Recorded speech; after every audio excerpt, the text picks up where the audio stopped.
You make mistakes, and if you can learn from them, you'll just grow. Right. As you said, you just got more knowledge now, so that person's got a problem, you just approach it a little bit more differently.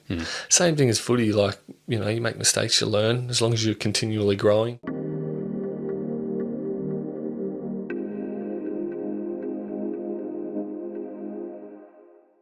So thanks for coming on, mate. Thanks for having me, mate. Yeah. Pleasure. Yeah, I'm excited to be doing this with you in this new space, which is kind of cool. Yeah, I can't say I've ever had a podcast in a sauna. I've had a couple of saunas, but not. Right. Yeah. Yeah. It's something a bit different, and it's nice. I think it's fitting also that we're in the biggest sauna that one of the biggest saunas we've made ever, and you're the biggest, tallest podcast guest we've had. Very fitting. Ah, good. Yeah, I'm usually that person. So to get things kicked off, what's the sweatiest you've ever been? The sweatiest I've been, so I mentioned before, like, it doesn't take me much to get sweaty, but I sweat so much because it's just working out. But if I look back when I was playing footy, we used to have a place in the gym. It's called a sweat box. So this is where all the injured people went, or what we used to call the fat club. So if you came back, started pre-season, you'd get your skin folds done. Okay. And if you weren't below a certain percentage, you're in the fat club. Oh, no. So it was like the extra work that you had to do in there. So we had like rowers, those Versa climbers, bikes, and those grinders, those arm grinders. You just sit and then you just pump the arms. Oh. Yeah, so it was all those low impact sort of stuff, but no aircon, and it's just a very small room, and you just sweat your ass off. So we used to call it the sweat box.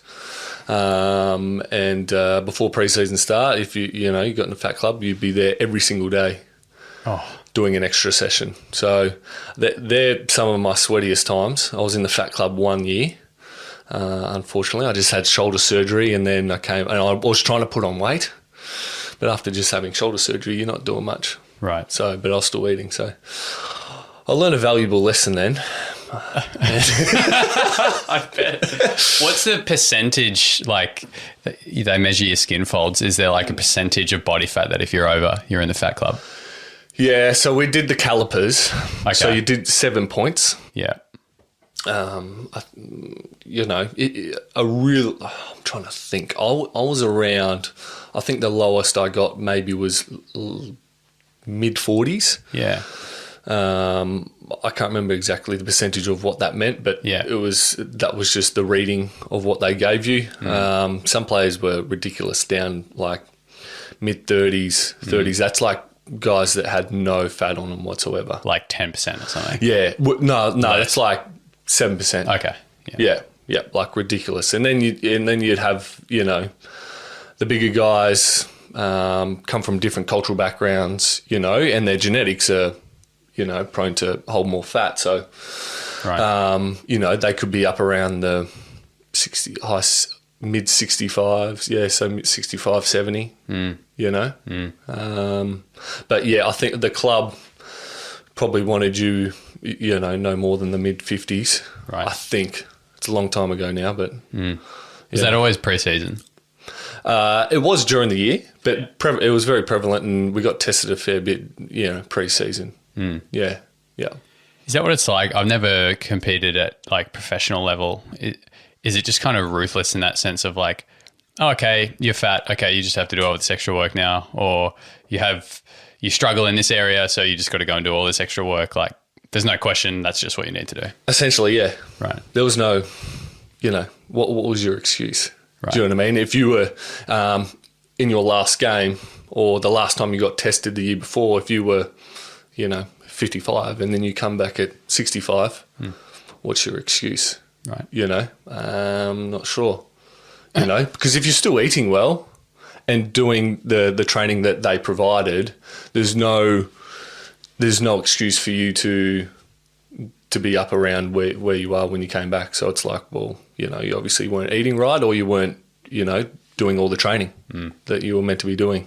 And then they can see from there, because we do all our time trials, all our strength testing, you know, and if that's dropped off massively as well, you know, so you're not you can't, they'll hit you from everywhere. Were there guys that were just savages, like just always low fat, super fit?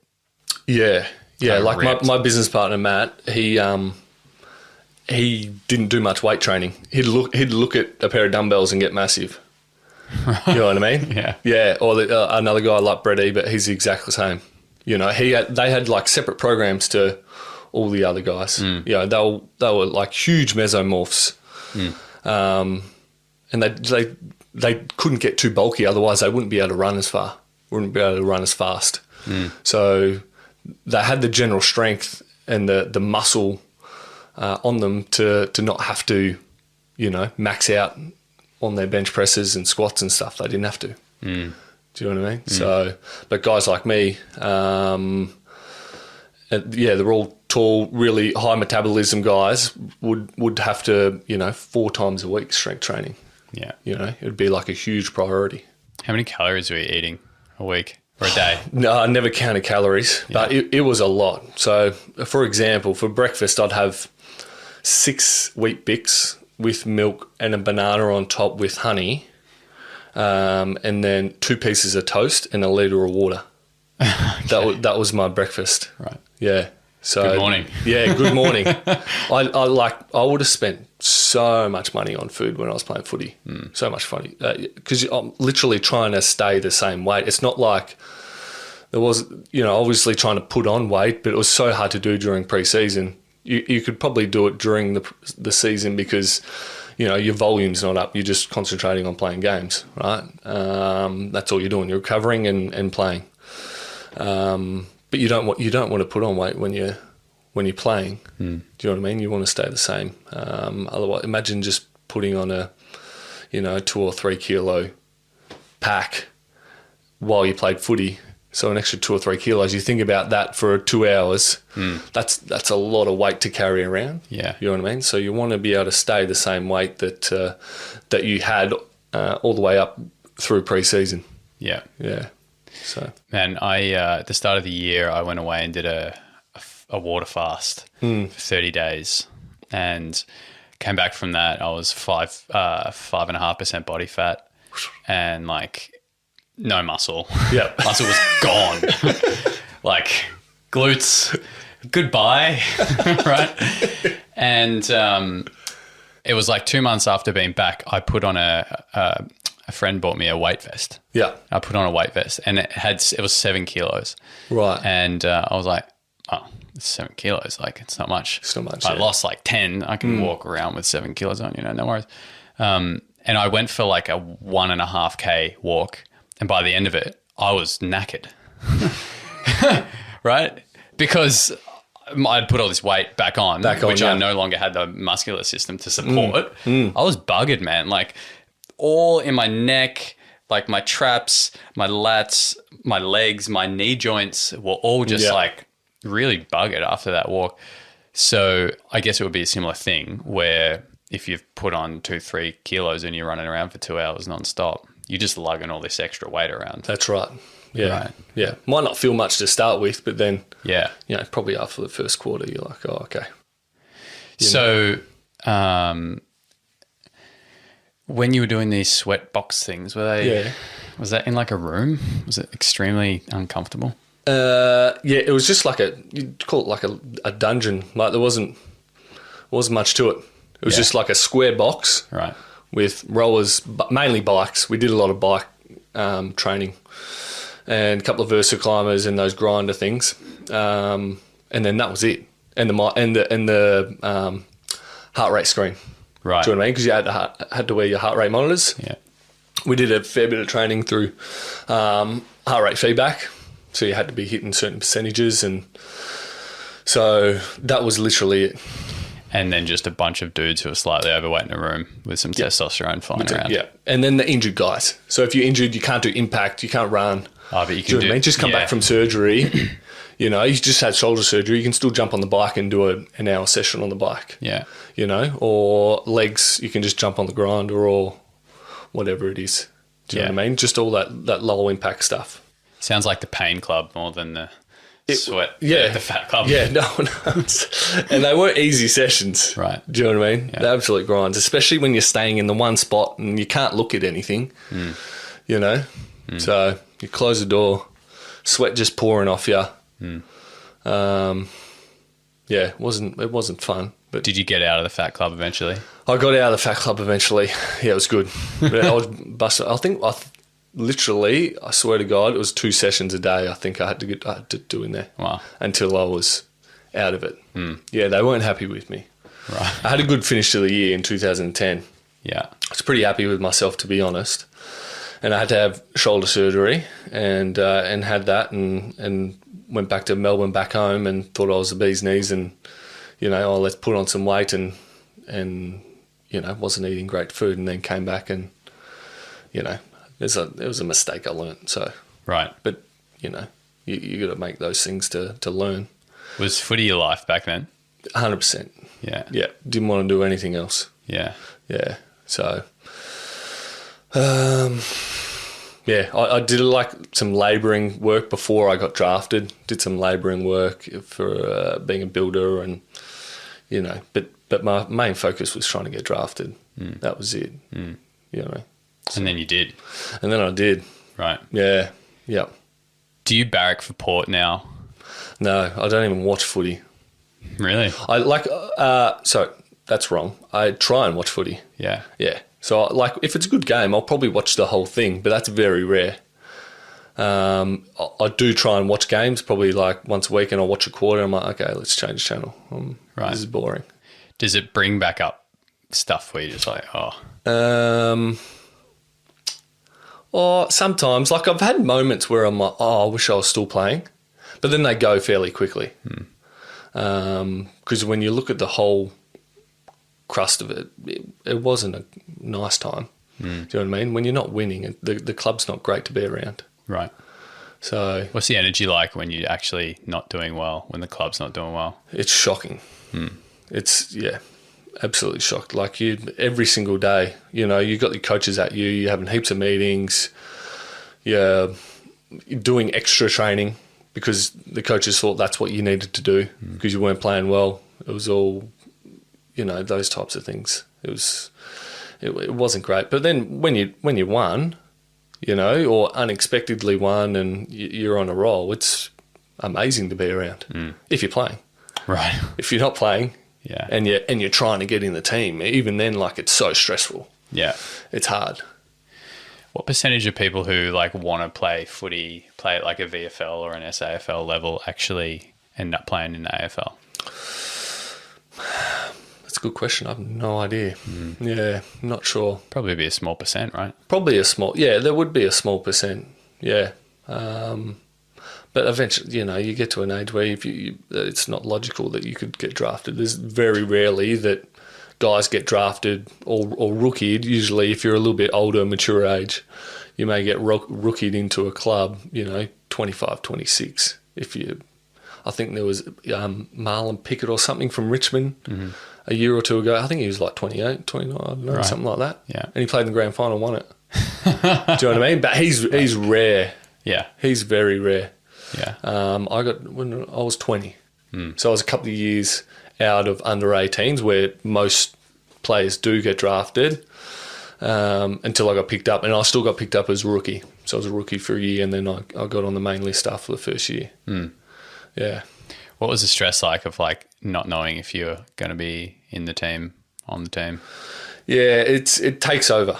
It's your whole body, your whole mind just is trying to get in the team, and if you don't, you just get disappointed and you start pointing fingers or you blame yourself, and do you know what I mean? So, and then again, you then have to go back and play for the Sandford club and try and play well and plead your case again.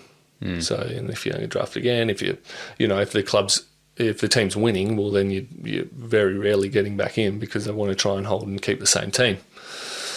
But yeah, we weren't winning much most of the time. So we were sort of in and out. So what was your mindset like? Because obviously you had to get shoulder surgery, right? So got that done. But for you, was it just like, okay, straight back into footy? Got to get back. Keep on moving. No slowing down. Yeah, pretty much. Did I just press something? Oh, you pressed the bomb button, mate. We're going to explode now. No, we're all good. It's all good. Not to worry. Oh. There we go. Happy days. Yeah, were you just like full focus?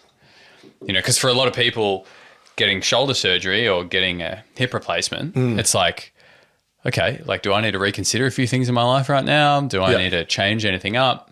But for you... Oh, nah. It's like, I could tell you some stories. Like, it's the norm to get surgery. It is the normal. Do you know what I mean? You just literally keep playing, keep training until you break down. Right. You know, and the doctors and physios will do everything they can just to get you up for the next game or get you back training. You know, even I think it's probably changed now maybe, but, you know, even when I first started, it was just like, get him in. Just keep training, where they backed off a little bit. Later on in the years when I was still there, you know, they took a little bit precaution with certain players.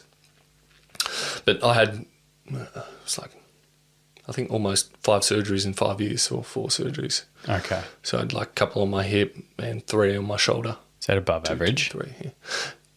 Yeah, it would be. I mean, guys would go along with probably not many surgeries, maybe 1 in, you know, guys play over 10 years, so they might only have 1 surgery. But, you know, for guys like me, that's probably the higher percentage. Some guys probably were worse than me. But yeah, it was definitely the norm. It was like, okay, like, oh, you got surgery. No one was like blinking at anyone having surgery. Right. You know, you're talking to you, and, you know, you'd be talking to players getting close to the end of the season, and you're like, oh, you're getting surgery? Yeah, I just got to get on my hip. You're like, oh, okay, cool. It wasn't. Yeah. Like, I Cool. had numerous amounts of jabs. Yeah. I can't remember how many jabs I had. So many. Right. I was like sitting in the one pre-season, and I was after my shoulder surgery because they tightened it too much. And I started to get arthritis and pain, and it was starting to go downhill at that stage. And we were at the running track one morning, and the doctor pulled me into the back of the van, where I had all the footy boots, all the footies and everything that we stored and we took from the club, and went over to the running track and, you know, did running and some skills there. He pulled me into the van so no one could see, so it didn't look dodgy. It was illegal. Like, obviously you can, you know, jab someone. Right. But just so no one see, took me into the van, and I sat down into the van, and he just went behind my shoulder and found the spot and jabbed me, and I went back out, and, you know, I was training. Do you know what I mean? Yeah. That was a little bit earlier. Like, there was probably worse stories than that before I got to Port, but it's slowly starting to change now. I think so. But yeah, that's like, you know, I tell people that, and they're like, "What? Are you serious?" They're like, "Yeah, I just get jabs all the time." That's crazy. Yeah, half time, before games, quarter time, just jab, get out. Right. You need to finish a game. Yeah. We need you on the field.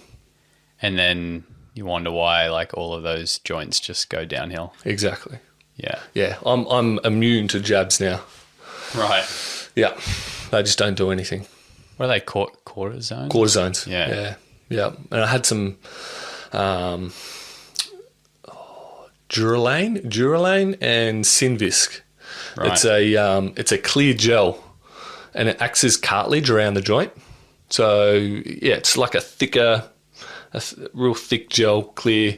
They jab it into the joint, and it just forms and molds around the ball and socket, and it just makes it nice and smoother. It's really good for the arthritis. And that's making me queasy. Yeah, so they actually, I think the Synvisc is from a chicken's head.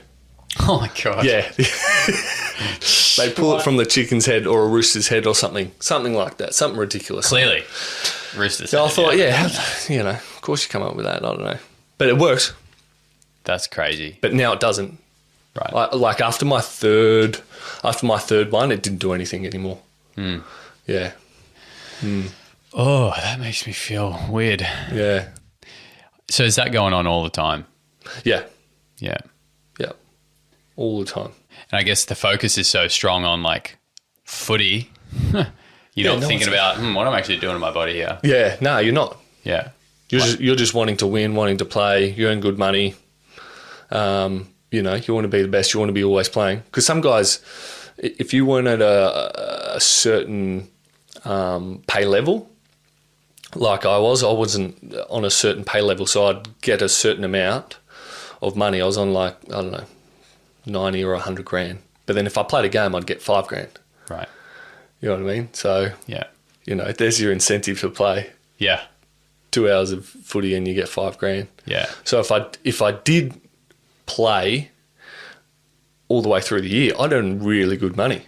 Do you know what I mean? Where other players, I think it was like, Paul was like, if you got over 200, you know, the games weren't taken into consideration. Got it. Do you know what I mean? It was over a percent. I don't know what it was, but yeah, it was only those. Like they'd choose who they wanted to, you know, like we want this guy to play, sort of just needs a little bit more confidence or a little bit more drive, so you'd incentivise them. Yeah. You know? Yeah. It sounds like really old school business.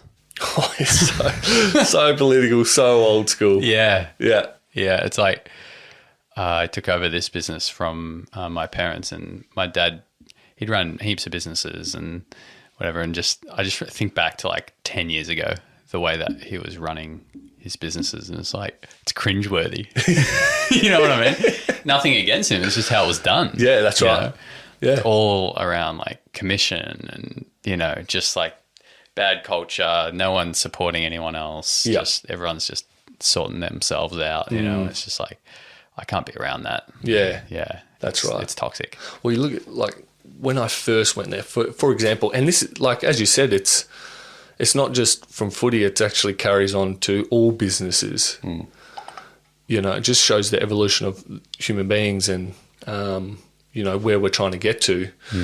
When I first got to the footy club, we had like sheets on the wall for, you put your name up for a massage. Right. Right? So certain times, you know, we're in high demand. You'd put your name up on the sheet of paper with a certain masseuse, you know what I mean? And a better player or a player that's been there a lot longer, a little bit more high profile with you, will go up there, scribble your name out and put their name. Okay, no worries. You don't say anything. Right. Do you know what I mean? It was so like unfair. Yeah. You know, it was like, nah, older players get to do this, the old players get to do that. You know, where now, and as I was there for the 5 years, it's slowly, okay, no, everyone's equal. Everyone's got a say. Everyone's allowed to feel the same way. Everyone's allowed to talk about their feelings and, you know, do these certain things, where it was just such a, you know, manly, you know, culture where it was just, it wasn't great. And then certain things like, you know, going out and partying. You know, we used to go out and drink and all the time, Right. and Beers after the game. Beers after the game. Yeah. You know, you get your fire trucks, your vodka sodas with a little bit of red cordial. You know, 2-for-1s at some pub in Adelaide. I can't remember what was in the city. You know, we used to go all the time. Right. All the time. Right. But towards the end of my career, it was like, no, we made a pact that you weren't even allowed to drink in pre-season.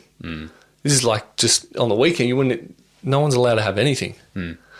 I got caught one time having one beer. I was driving and I was going to see a show at the Fringe Festival in Adelaide. And it was a comedy, it was someone doing comedy. And I was like, oh yeah, I'll have a beer there and while I sit and watch. Anyway, at the club the next day, it might not have been the next day or maybe a week or two. Anyway, we're sitting in the room, in our little room where we do all our meetings and stuff. And our coach at the time, Ken Hinkley, he's like, oh, so does anyone drink on the weekend? And I was like, yeah, I'll put my hand up because I had one beer. Yeah. We weren't meant to be. Right. And I was like, yeah, I'll put my hand up. Poor bloke, another guy put his hand up too. Right. But it was more, he found out about me because he was looking at on all these group chats. Okay. Like footy group chat, Port Adelaide footy group chats. Yeah. That all these supporters go in and talk and have all these subjects. And, Right. you know, one of the things was some guy caught me drinking Yeah. at the Fringe Festival. Like, how's that? That's such a bad look for the club. Oh, my God. You know, he's meant to be training, blah, blah, Right, blah. right. Coach has seen that and then Yeah. wanted to see if I was going to do it on, like, bring it up or not. So I put my hand up. But the other bloke, poor bloke, got caught too. Tucked himself in. He didn't even know. So, what happened? I probably just got a workout punishment or something. I can't really remember. In the fat club for a week, maybe. No, maybe a fat club for a week. I don't know. But you know, and that's where it changed. And that was my last year, 2013, where you look back in 2009 where I got picked up and I had my first year. It was like there was no drinking rules. After games, you know, you can, if we went away and played in Melbourne or went away and played somewhere, the guys would go out and drink at a nightclub, you know, have a spot Right. that cornered off in the nightclub. Like, you don't get that anymore. No way. Yeah. You know? I mean, I think there's a place for balance between both, you know, where I certainly know, like, everything I'm doing in my life now is I'm trying to be as good as I can at everything, at business, in my own personal health, in my relationships. And so I see alcohol most of the time as something that I don't want. Yeah, because it's going to yeah. hinder me doing those things well. That's right. But then there's a balance between, like, sometimes you just got to blow some fucking steam off. That's right. Right? Yeah. And I imagine as footy players, when it's like footy, right? And men and blokes and rough and all that sort of thing, like, that's a part of it, like from a psychological aspect. Yeah. You want to be able to just have a Switch beer off. and switch off. Yeah. Right. Right. Yeah, 100%. Disconnect from the game for 5 minutes before you get your next cortisone Exactly. shot. Yeah. Right? All right, I've had my beer, Exactly, right? Feed me up. Let's go. You know? Oh, you're right, mate. Yeah, exactly. And it's not, you know, they're not any different to any other human being. You know what I mean? They're just in just a high pressure environment. And sometimes that can make it worse. You know, you hear the stories on the news about them going doing stupid stuff, and they're in high pressure environments, and they will go and do something that's a little bit more out of the ordinary. Where, you know, you and I do it. It's, you know, no one blinks an eyelid, or it doesn't get out there. No one really cares. But if it gets out there from them, it's a big issue. You know, I think that's part of the reason why you like the really successful guys like the Gary Abletts or God, I'm going to test my footy knowledge here. Yeah, here we go. There's another guy I'm thinking of, Bontempelli. You know, he's obviously a younger guy, but you see guys like that, whether they're really seasoned or not, and you can tell that they get that it's a professional career, and they're dedicated to doing it like to the highest level. Yeah, you know, so. But for a lot of people, it's not like that in their head. It's like, I just want to play footy. Yeah. I just want to do the thing. Yeah. You know? And just playing footy is the goal instead of like being an absolute master at it and being someone that everyone likes and all those kind of things. Yeah.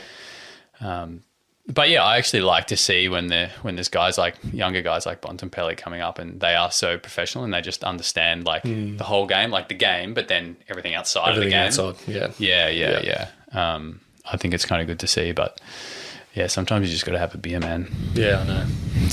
Take your edge off. Well, everyone's different. You know, he looked like Dane Swan. Yeah. He was a guy that just naturally got the footy. Yeah. You know what I mean? Whether he was one of the slowest guys at the club, unfittest, you know? Yeah. He just got the footy, but then you look at, you know, someone like Kane Corns or a Warren Treadrail, just for Port Adelaide's perspective, you know, those guys were the ultimate professionals and like just did everything by the book. Right. And they had to do that to be the best. You know what I mean? Yeah. Where, you know, Dane Swan would just naturally get the footy. Right. Or Ben Cousins. Ben Cousins. Right. You know, Dustin Martin. But I think Dustin Martin works hard. But he's just got that natural ability and just like unbelievable. It's crazy. So have you fallen out of love with footy now then? Yeah, I have a bit. Yeah, I just don't. I don't know. Like I just finished with it. Yeah. You know what I mean? I just find other interests and I can't really, like, I was a little bit bitter when I left. There was a few things that were said, and just how it went about. So I was fairly bitter about the whole situation, but I understood it as well. My body was absolutely stuffed, and I was still training every single session. I couldn't bend over to pick up a footy because my hip was absolutely cooked, and my shoulder, I couldn't lift my shoulder. I could lift my shoulder just above my head to take a mark. Right. And that's range. I had a little bit more range than that probably. Yeah. On my right side, so I knew I was done. Unfortunately, it ended that way. But that's the way it is. Like I probably wouldn't be the person I am now if I didn't go through all that shit stuff. You wouldn't be. Nah. You definitely wouldn't. Nah. I had a performance coach, sort of life coach, going into my last year, because I knew that like I had some mental issues, and I was always fighting against. I always cared, gave a fuck about what other people thought, and it was a constant battle in my head to be really good and to always be consistent and not listen to anyone, and try and get that confidence and know that I'm better than that person I'm playing against. It was always a constant battle. I got a life coach, and he helped me out throughout my last year. It was probably a little bit too late for me, because I was fairly back. You know what I mean? So it took time for me to really understand my emotions and thoughts and feelings, to really get a grasp of actually, okay, who am I, what I want to stand for, and what am I going to allow that to affect me or not. So, and it only took, after footy for me to realise, but it was a slow progress, and had like little goals he'd give me throughout the year. It was just a little bit too late. Right. I was probably I was still even bitter in my last year, still playing. How old were you then? 25. Yeah. I was 25 then. I think a lot of 25-year-old blokes are trying to figure out what they're here to do. Yeah, that's right. Right. Yeah. So then you left footy, and then that was like a bit of a dark patch. Yeah. Right? So we look at, like, if I look back at during footy, what I had footy, which what I always wanted to do. So it was footy, but it was also a job. I had a girlfriend. I had pretty much everything. I was earning good money, and then I left footy. I moved back to Melbourne, so it was a different state to what I was used to. Even though, like, my family's there, and Melbourne's essentially my home. I haven't been there for 7 years. I hadn't been back there living. I moved back in with my parents. I had no job. I just had surgery. I had surgery on my hip, and I had surgery on my shoulder. And I was single. Right. And I was like, what now? I couldn't do anything. I was sitting at home, nothing. And then that's when your brain just starts going. Yeah. I have all those bad moments, and I'm sure you relived a bunch of them. Yeah, a bunch of times. Yeah. And then one day I rang up my mum during the day, and I just said, I can't do this. Yeah. And they knew I was struggling, but that was the point where it's like, okay, when you ring your mum during the day when she's working, you say you can't do this bawling your eyes out. Right. There's a huge issue. So she rang my brother. My brother came straight over. And I was smoking at that stage. Right. I was drinking, smoking. I was like, but I was also training. I was training like 2 or 3 times a day. Because I recovered from my surgeries, and I was running every single day, and I was doing weights every single day, because that's what kept my brain moving. As soon as I stopped training, I had nothing else to think about. So I was really fit as well, but I was also smoking and drinking a lot. So it was a crazy, crazy time.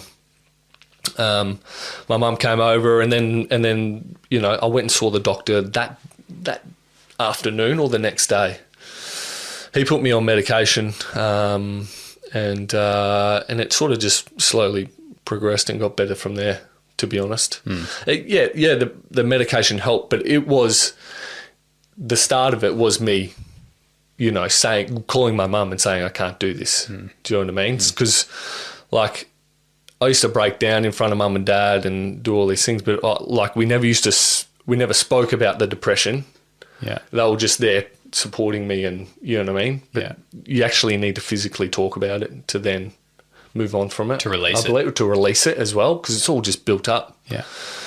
So, and then, you know, for them as well, they wanted to keep talking about it because they're like, okay, this is a serious issue now. So, I slowly got off the medication and, got my life back on track. And, you know, and then I was still thinking about learning. I still learnt a lot from my life coach that I still take from now. But I think I had to hit my lowest to then move forward. Do you know what I mean? Where I was still sorting that, I was still caught in that, I'm okay, but I'm not okay sort of stage. Where it's like, just like, you just need to hit rock bottom to then go back up. Right. Do you know what I mean? It's like you're okay, but you're not okay. It's kind of like you're in denial a bit. Yeah, so. And you're constantly fighting because you'll have a good day or you'll have a good morning, and then you'd have a terrible night. Right. You know what I mean? Like I'd never slept. I was taking endone to put me to sleep. Wow. Yeah, because I had endone from the surgery. I just got it all, just, you know, extra scripts and stuff, and I'd take endone to get 2 or 3 hours sleep. Wow. Because I didn't sleep at night. Was your mind just running? Mine's running. Yeah. Yeah. Yeah. What was that like? Like, how long was that period where that was happening? It's probably 2 or 3 months. Yeah. Yeah, 2 or 3 months. That's where heavy, it was man. really bad. Yeah. Yeah. Yeah. And then wake up in the morning, probably coffees, you know. Coffees, gym or run, back home. Contemplate life. You know, think about what am I going to do, and then gym or run again. Yeah. You know, I was fucking fit. I bet you were. You know, it was back to my run a marathon. Yeah. And then that actually ultimately, I really stuffed my hip up because I was running so much. I was building up to this 12K run that I was going to do for charity. And I was just building up and I did 8K. I did 8K like fairly quickly. Yeah. And I got home, walked up the driveway and I'm like, uh-oh. I just started limping and my hip's not good. Oh, something's wrong. I barely ran since. Right. Yeah. And then I was training your sister. Yeah. And I just remember at certain stage, and this was a while ago, like further on now, because it got worse and I stopped running and it was okay a little bit, but it slowly got worse. I can't remember what year it was, 2015 maybe. And then I remember when it's funny because I remember used to training your sister. I used to bend down to pick up the Olympic plates. I actually couldn't bend down to pick up the plates. Like my hip would get stuck and I'd get this huge pain. Oh, so did you have to hinge from the hips or something? No, it made it worse. So I had to like squat so I didn't flex through my hips as much. Right. So you're literally picking up the plate and you're like, okay, I'm going to pick that up. Yeah, just trying to, right. Yeah, and not like, probably more use my back. Yeah. To pick it up, and then I couldn't put on my socks, and I remember there was a few times there where I had to get my mum to pull me off the couch. Yeah, right. I couldn't like if I was here, and I leant forward to then come up, I'd get stuck, and there's just excruciating pain. I'm like, I actually can't get up, so I'd grab my mum's hand to pull me up. Right. Yeah. And then when you start doing those things and you have to get other people to help you out, you're probably like, okay, let's do something about this. Right, so, right. Yeah, I went and saw a hip surgeon, Justin Alade,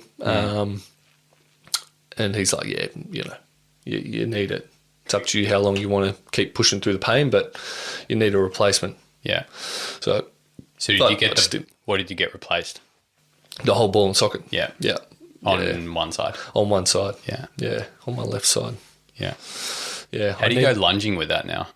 Can you Well, land it's it right? beautiful. Yeah. My hip replacement's beautiful. Yeah. Yeah. Nice. My other hip's starting to like go now.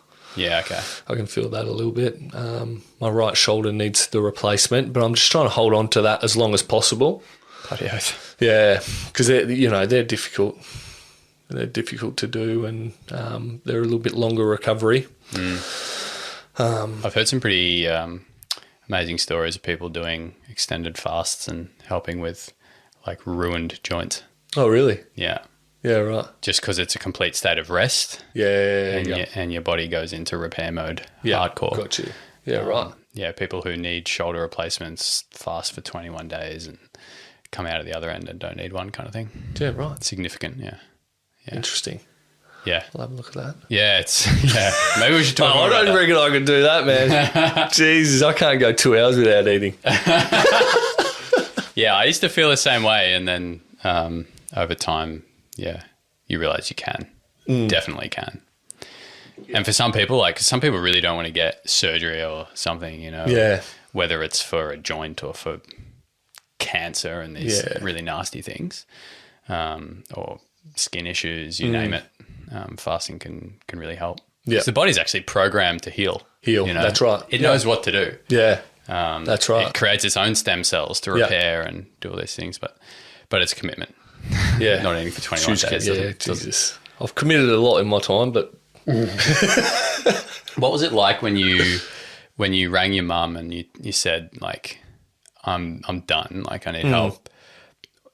Was it really that kind of release at that point where you were like, oh, finally, like I've accepted I'm not in a good place and it's time to do something about it? Because I know energetically in those moments they can actually be really significant. Yeah.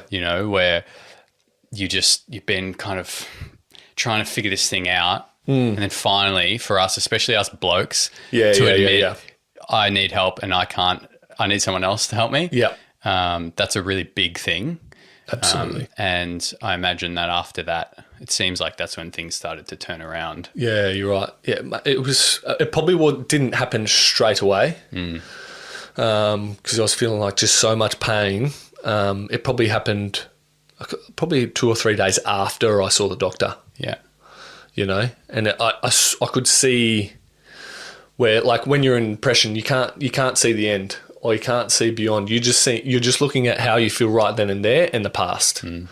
Where 2-3 days after the doctor, like, I had belief that there was going to be an end.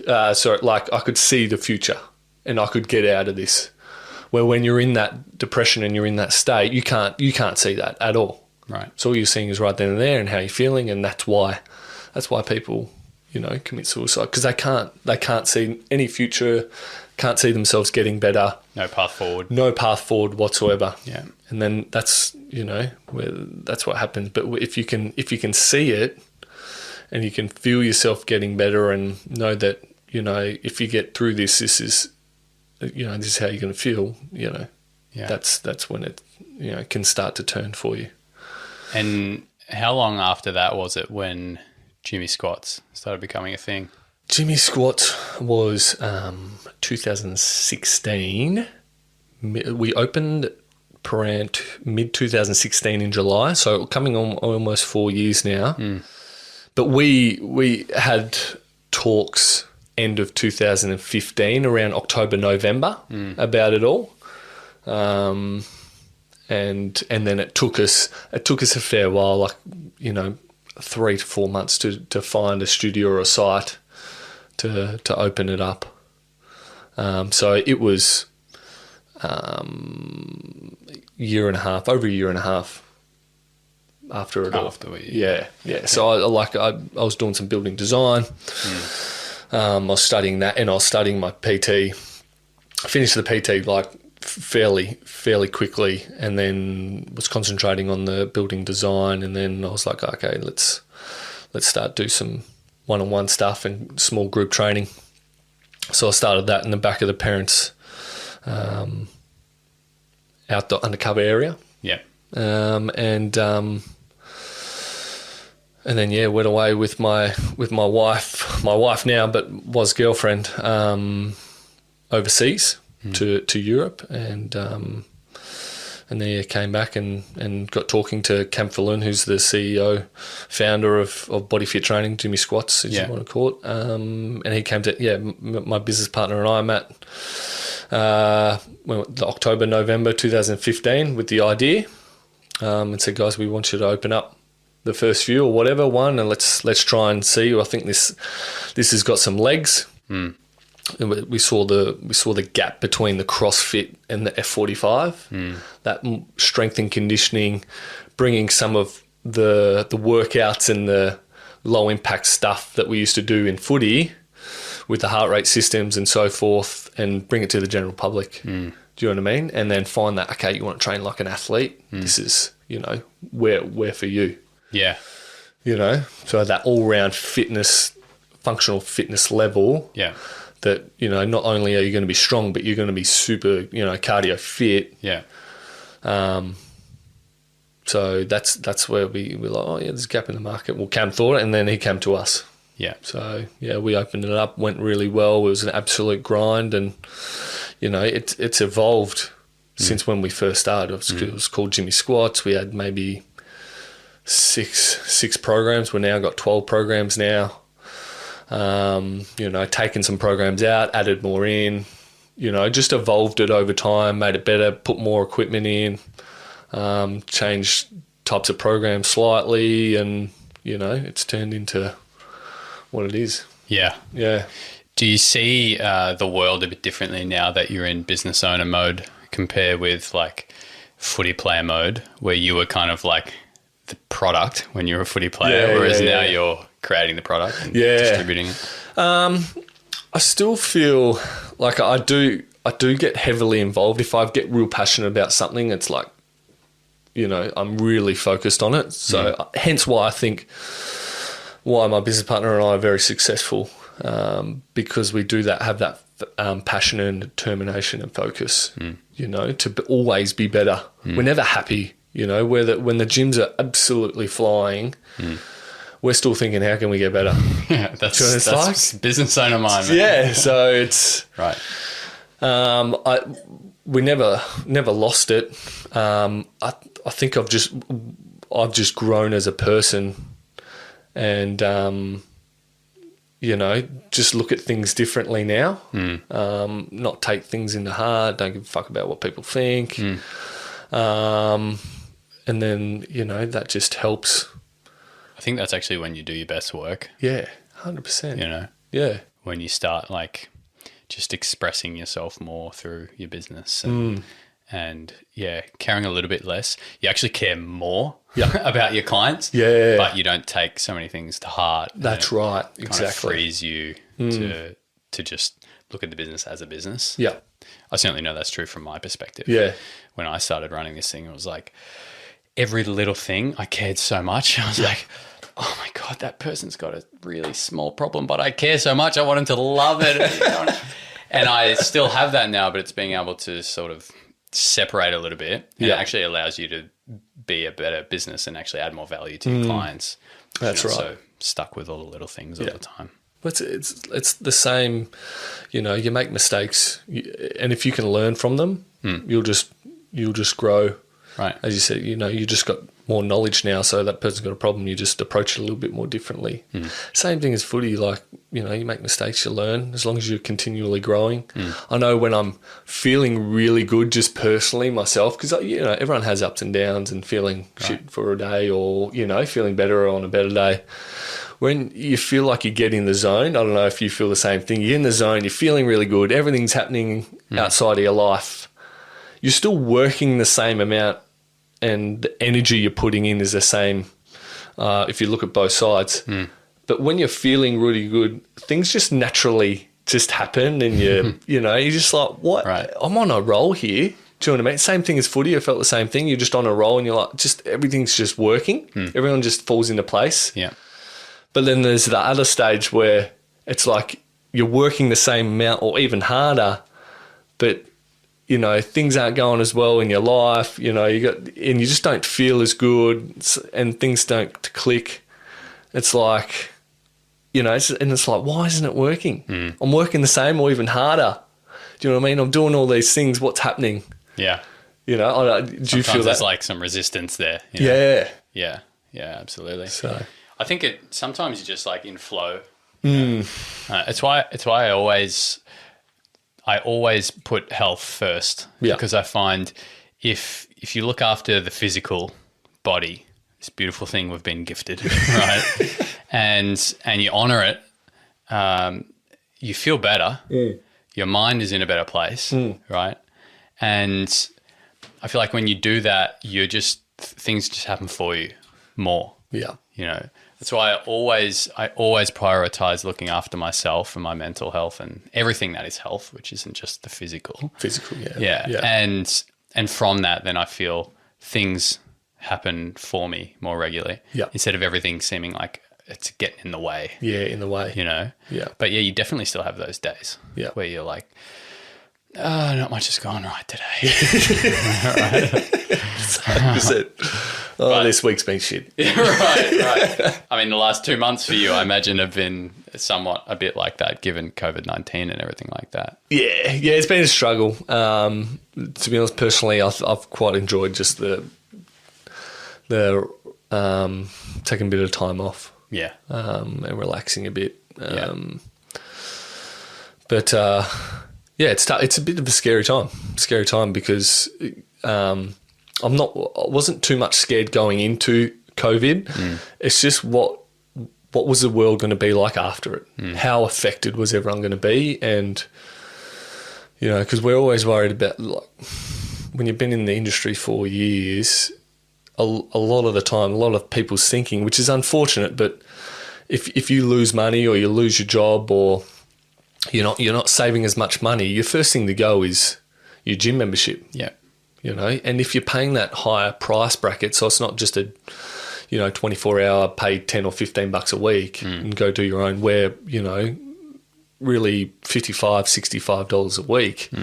You know, people see that coming out of their bank account all the time, and then they're like, well, what do I need this for? I'll just go do my own thing, or I just won't worry about my physical health for the next 2 or 3 months because we've got a lot on at work. Right. And I need to save a lot more money. Yeah. Do you know what I mean? So that's probably what I'm most like. I don't know what I'm going to go into in a week and a half when we reopen. How many people are going to be able to pay $60, $65 a week again? I don't know. Shit, it's a scary time. I think something has shifted, though, in that at the start of COVID, we were busy. Like we were quite busy because, again, it comes back. My priorities in life are, one, look after myself first. Yeah. Because if I don't do that, I can't do shit. Yeah, I can't help anyone else. Can't think clearly. Yeah. Right. Yeah. But for a lot of people, it's like, look after yourself is like 4th or 5th priority. Yeah. Right. Work is the number 1 priority, or kids, or whatever else. And so that's why oftentimes that's what happens, you know, when people lose their job or something, first thing to go, gym membership, or I'm not going to buy organic for a while, I'm going to go back to Coles. Yeah. Sever's cat, right? But something certainly shifted when people started being at home more, that I noticed, where they were actually saying, well, partly because I'm at home, partly because I want to be healthy right now, because everyone's getting sick, right? And so it was almost like people started to prioritize their health more. It was like it went up a few ladders. Yeah, I agree with that. It's a great point. Yeah, and so I think potentially, I mean, we don't know. We won't know until gyms go back. Yeah. But I'm hoping that sticks with people. Yeah, I'm hoping that they continue to prioritize their health in that way, and see that actually looking after and maintaining the physical body is like kind of critical. Yeah. You know? Yeah. And especially maintaining it to a point of like being an athlete is actually a beautiful thing. Because when you do that, everything runs better. That's right. You know, it's like we have this one vehicle to take us through this lifetime. Yeah. It's better when the vehicle runs well. Yeah. Instead of always needing to go in for a service. Yeah. Because the rearview mirror's fallen off. Yeah. You know, or the engine's not working properly. Yeah. So I'm hoping that is kind of the sentiment in a lot of people's minds coming out of COVID, like understanding, actually, if I really look after myself, then perhaps I don't need to worry about some of these things in the media so much, because I'm supporting my immunity, I'm supporting my physical health, I'm putting in good food, and therefore I'm looking after myself. Yeah. instead of, oh, I've lost my job, I got no money, I got to cancel all my gym memberships, I'm not going to eat well, I'm going to start eating Maccas. And it's just like the total other avenue, Yeah. you know? Yeah. So I'm hoping for your sake and I for hope so every too, other mate. gym Yeah. owner's sake in Australia and in the world that that happens. Yeah. Yeah, same. Because certainly from my experience, when I came out of my fast, I had no muscle, like I said. Like, dude, I remember 3 days after starting to refeed, I was like, I'm feeling good today. Like, I started to get a bit of energy back. Yeah. I was like, I'm going to like do a set of squats. Like, I'm going to do like 5, right? And I go into my first squat and I'm like, oh, I can't get out of this squat. Wow. Like, there was nothing. Yeah. Right. And so coming out of my fast, I was like, I'm not ready to go back to a PT yet. Yeah. Because I can't do anything. Yeah. You know, walking is a challenge. Yeah. Walking yeah, 5Ks is like hard work. You know? Yeah. Yeah. So then I was kind of doing my own thing for a while, but then it got to the point where it's like, I just need to be held accountable now to actually put the work in. And going to like a BodyFit, or I used to do go to a CrossFit box. And then you have that accountability, like you're paying for it, go and use it. You'll actually get the results that you want. That's right. Instead of thinking that you'll do it from home all the time. Yeah. Because the human brain, the monkey brain will kick in and you say, oh, I've got all the workout gear out there now, but this TV show is pretty good. Good. Exactly. Yeah. People understand, like, they understand that your brain will do everything possible to not get you to, do a workout or do that certain thing that that's going to be challenging. Right. It'll start producing whatever excuse under the sun. And then if you even get to doing the workout, even then your brain's still fighting with you. Nah, don't worry about doing an extra set. Don't do don't go up in weight. Right. You know what I mean? So you constantly fight. Like, I do it as well. Sometimes I'm just constantly fighting my brain sometimes when I work out. Yeah.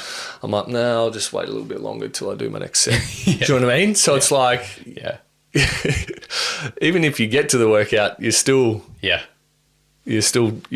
times challenging yourself and fighting with your brain to, do the whole thing. Yeah. I think that's why physical work is such a critical part of health and wellness as well, because it's like all of the trials and tribulations of life are condensed into a workout. Into, like, say you're doing like a 30-minute at fairly high intensity, like your workouts at BodyFit, which are basically just like, I want to die the whole time, right? But what you go through in that time is actually, you go through commitment, right? Okay, I'm committed. I'm doing a workout. Great. And then you start it and you're like, okay, I'm taking action now, right? Yeah. And then 15 minutes in and you're like, this is really bloody hard, right? And it's the suck arrives and you're just in that. And then you're in your mind, I want to quit. I don't want to do this. This is too hard. No, I can't do it. And then you push through that and then you finish the workout and then you get that satisfaction. Like, you've achieved something, you know what I mean?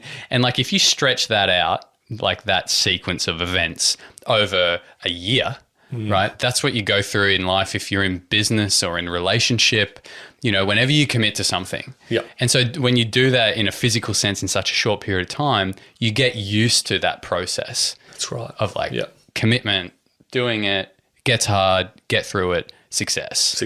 Yeah, exactly. That's why I think physical work is so important to do. Yeah. Because you learn that. You learn that, mate. I couldn't have said that any better myself.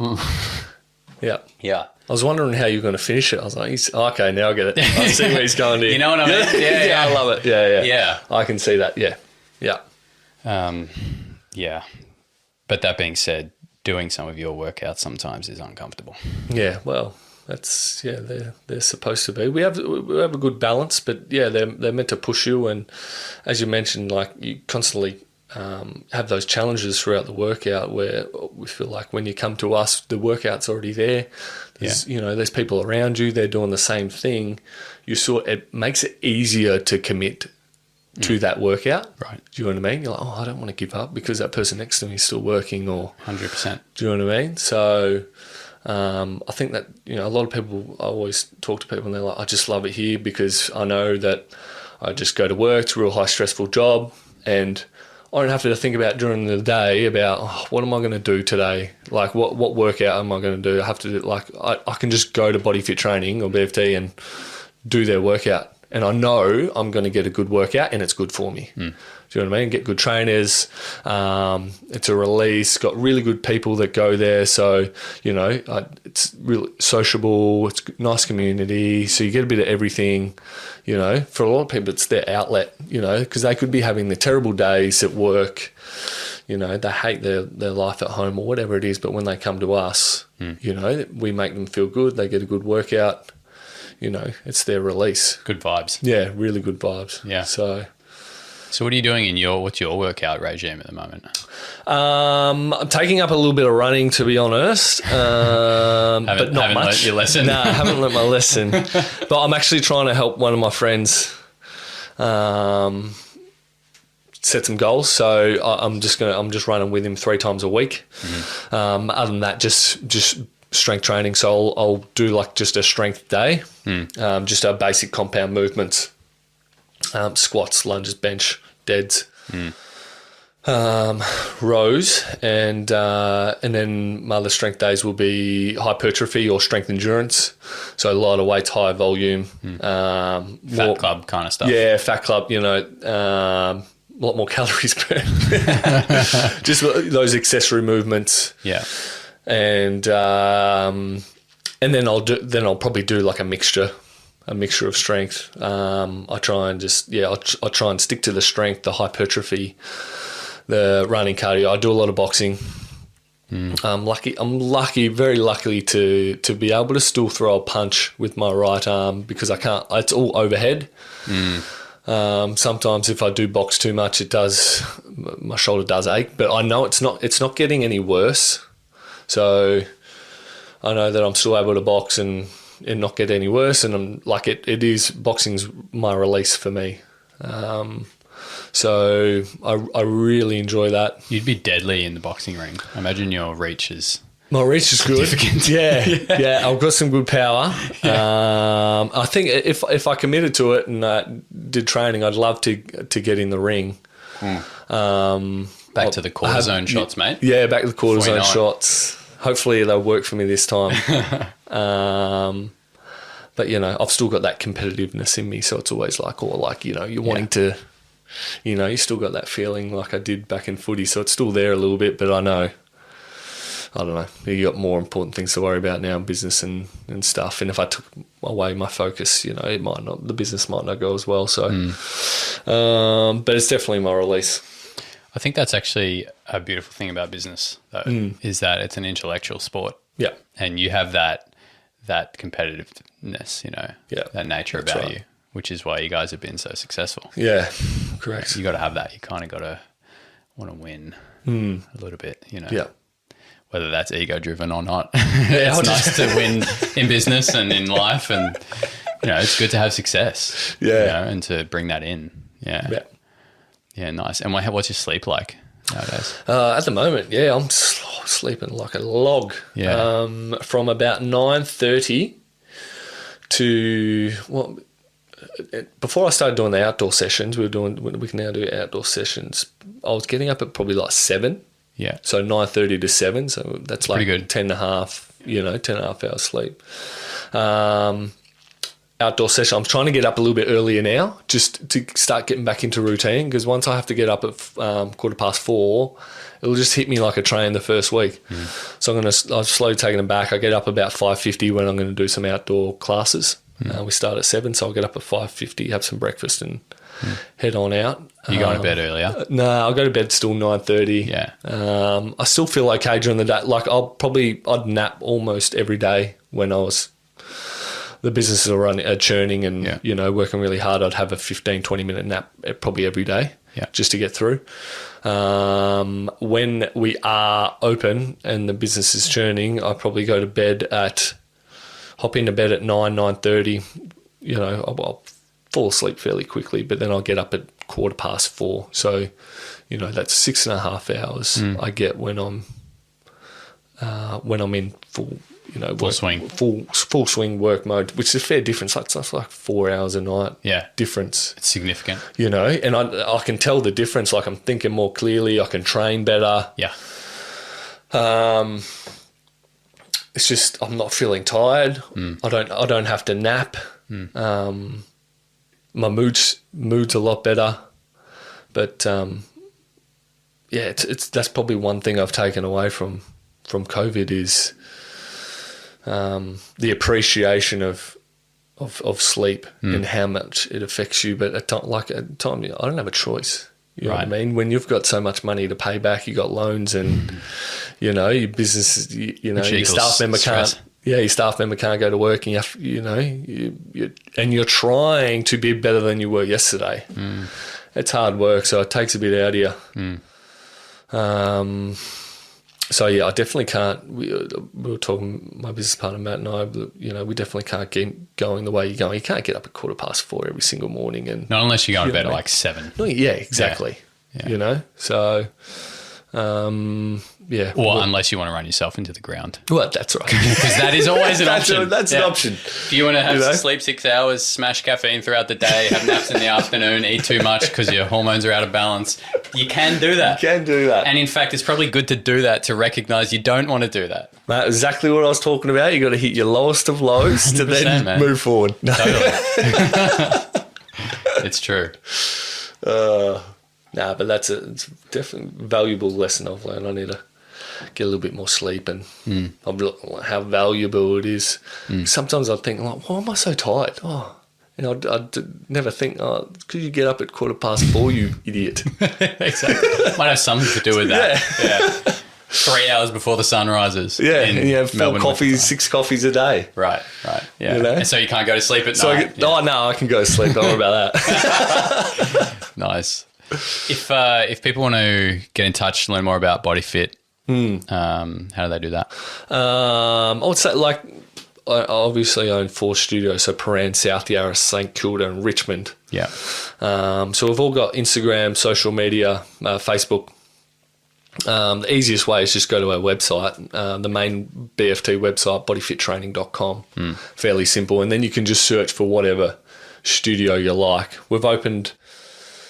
There's about 50 studios open around the world. Wow. They're all mainly in Australia. We've got one in Santa Monica in US, Singapore, New Zealand, and then the rest are all around Australia. You can just search. You can see the ones that are coming soon.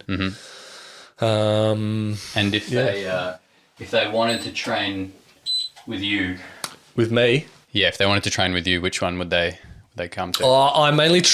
Coach and manage Paran. My business partner manages South Yarra. We've got a manager in at St Kilda, and we have our other business partner that runs Richmond. So I'm mainly looking after Paran. So if you did want to come down and do a session with me, it would be at Paran.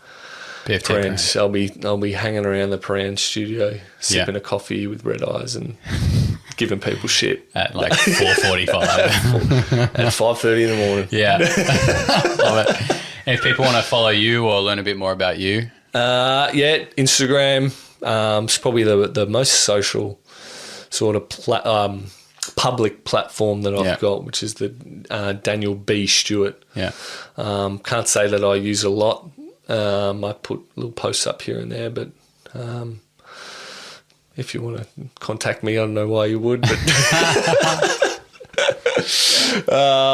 cool, man. Yeah, that would be it. Awesome. Yeah. Thanks for coming on. Thanks for having me, mate. It's been a pleasure. Yes.